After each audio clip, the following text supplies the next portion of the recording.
Donc ici, on est à Göreme. Vous dites Görem, nous on dit Göreme puisque on lit le E à la fin. C'est un musée en plein air. Normalement, c'était beaucoup plus grand, beaucoup plus vaste ce lieu-là. Il y avait plusieurs monastères tout au long, sur 4 km. Même partout en Cappadoce, parce que la Cappadoce, on est au centre, c'est 15 km de diamètre. Mais la Cappadoce élargie, c'est 100 km de diamètre. Et la Cappadoce, le royaume de Cappadoce, c'est 300 km de diamètre. Beaucoup plus vaste. Mais nous, on se trouve au musée de Göreme où il y a certains monastères qui existent. Il y a des églises et autour de ces églises, il y a les dortoirs, il y a le réfectoire. Donc, il y avait plusieurs monastères qui étaient côte à côte. On raconte en général ces lieux comme s'ils avaient une harmonie. Mais, comme on sait, dans les églises aussi, il y a des différences. Il y a aussi les curés qui se croient beaucoup plus forts que l'autre, ou bien ils vénèrent un saint, ils pensent que leur saint est mieux que l'autre. Donc il y a des petites querelles, à mon avis, il y en avait, que je travaille là-dessus, j'essaie de trouver des preuves. Parce que tout ce qu'on vous raconte ici, en Cappadoce, malheureusement, on n'a pas beaucoup d'écrits. On essaie de créer une histoire par déduction.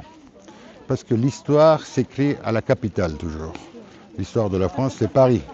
L'histoire de la Turquie, actuellement c'est Ankara, mais c'était Istanbul. L'histoire de Rome orientale, c'était aussi Istanbul. Donc là-bas, malheureusement, il n'y a pas beaucoup d'écrits concernant cette région-là. Mais il y a des régions, il y a des lieux similaires. On essaie de créer une histoire par déduction. Et ici, pourquoi il y a des monastères? Pourquoi dans la religion chrétienne, il y a le monastère? C'est à cause d'un homme, c'est un homme d'ici, que vous connaissez, Saint Basile. Basile, il est parti à Athènes pour faire la théologie. Après, il est parti à Rome. Et puis, par la suite, il est descendu en Égypte. C'était l'itinéraire que tous les gens qui voulaient entendre, qui voulaient faire des grandes études à l'époque. Et puis, pour approfondir, il fallait aussi aller en Inde. Et lui, il est resté en Égypte un moment. Et puis, dans le désert, il a rencontré des moines, des ermites, qui vivaient sans rien, comme Jean-Baptiste. Et ils vivaient tout ce qu'ils trouvaient autour d'eux. Ils ne s'enrichissaient pas. Et ça l'a influencé, ça l'a vraiment touché. Et puis quand il est rentré ici, il était riche. Ses parents, c'était des riches chrétiens. Il a fait des donations à tous les pauvres. Il a créé un monastère avec ses frères et ses sœurs. Et puis là, ils ont d'abord nourri les pauvres. Parce qu'à l'époque, on mourait de faim. Et puis on tombait malade parce qu'on n'était pas bien nourris. Et quand on leur donnait à manger, ils guérissaient. Et ça a aidé à trouver la foi.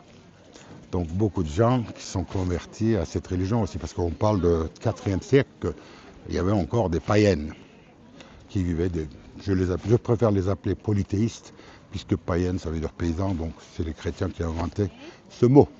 Mais les polythéistes, avec l'intérêt, se convertissaient aussi. Et à partir de ce moment-là, ici, il y avait déjà des chrétiens qui étaient venus se réfugier pendant l'époque 1er siècle jusqu'à 4e, puisqu'il y avait des persécutions. Et ici, il y avait des vallées où on pouvait se cacher, et puis aussi, le mieux, on pouvait creuser des grottes, et ça pouvait être nos abris.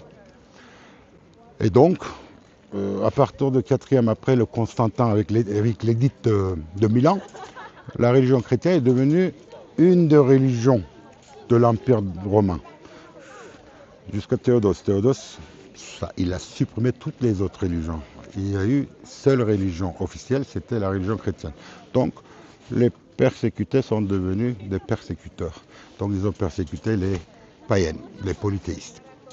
Donc, à ce moment-là, il y avait déjà des chrétiens qui vivaient. Et puis, on vivait une époque difficile, des maladies. Par exemple, espérance de vie pour les femmes, c'était 29. Espérance de vie pour les hommes, 30. on vivait un peu plus que les femmes à l'époque. Parce que les femmes, elles mouraient surtout à l'accouchement. Et c'est pour ça les filles, elles se mariaient à 12-13 ans. Parce qu'elles avaient une courte durée de pouvoir procréer. Et maintenant, il y a des malades qui disent qu'à 12 ans, les filles peuvent se marier. Non, par nécessité, par mathématiques, qu'on se mariait à 12-13 ans. Et Marie, on estime qu'elle avait 12-13 ans, 14 ans, pas plus. Et les hommes se mariaient un peu plus âgés, 15 ans, 16 ans. Puberté, les hommes, ils arrivent un peu plus tard. Mais maintenant, c'est pareil. Biologiquement, c'est comme ça. Et donc, ça a aidé à beaucoup de gens de se convertir à cette nouvelle religion qui venait du sud. C'était à l'origine une religion juive, parce que Jésus était juif, il n'était pas chrétien. Et il promettait une vie éternelle. Tandis qu'ici, on vivait courte. Et puis, on vivait dans le chaos. Et puis, l'apocalypse, ou bien la fin du monde, était tous les jours. Autour de nous, il y avait des gens qui pouvaient mourir de maladies ou d'autres choses. Et c'est pour ça qu'il y avait déjà beaucoup de chrétiens qui vivaient. Et puis, les gens, ils se donnaient à fond à la foi, à la religion. Et puis, ils servaient ces lieux-là, ils servaient ces sanctuaires qui nous permettaient, on pensait, à nous amener au-delà. Ici, malheureusement, dans les églises, on ne peut pas faire des explications puisque ce sont des petites églises. Donc, si on reste trop longtemps à l'intérieur, on peut abîmer les peintures.